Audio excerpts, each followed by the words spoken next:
Ano ang tamang target na gagamitin sa zeroing? Canadian bull target. Ang target na ito ay may bullseye sa taas. Ito ay para sa M14 rifle at ang sa ilalim ay para sa M16A1 rifle.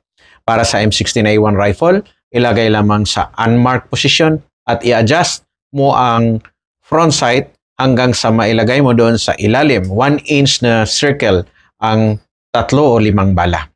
Para sa M4 rifle, ito naman ang target na kung saan ay ilagay mo sa 6/3 ang iyong sights at i-adjust mo muna ang iyong front sight hanggang sa maipasok sa point of aim sa gitna ng circle ang mga bala. Iyon ay mag-zero sa iyong barrel, both sa near zero 25 meters at far zero na 300 meters. Dapat intindihin natin ang value ng clicks na expressed into minute of an angle